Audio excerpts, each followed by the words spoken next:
CM Revanth రెడ్డిపై మాజీ మంత్రి జోగు రమణ తీవ్ర విమర్శలు చేశారు. రేవంత్ ఎన్నికల్లో మహిళలకు ఇచ్చిన హామీలను అమలు చేయడంలో విఫలమయ్యారని అన్నారు. రాష్ట్రంలో ఆడబిడ్డలకు అండగా నిలిచిన ఘనత బీఆర్ఎస్కే దక్కుతుందని పేర్కొన్నారు. సీఎం రేవంత్ రెడ్డి అంటేనే అబద్ధాలు, సీఎం బూతుల ముఖ్యమంత్రి అని ఎద్దేవా చేశారు.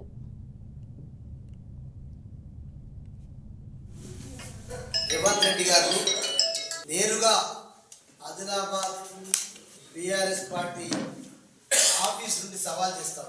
ఇప్పటి వరకు తెలంగాణ ముఖ్యమంత్రి పదవి బాధ్యత చేపట్టిన తర్వాత ఎందరు మంది మహిళలని, కోటి మంది మహిళల్ని కోటీశ్వరులు చేస్తారని చెప్పి మాట్లాడుతున్నారు. అంటే ఇలా ప్రజలందరూ కూడా రేవంత్ రెడ్డి గారు అంటేనే బూతుల ముఖ్యమంత్రి, అబద్ధాల ముఖ్యమంత్రి.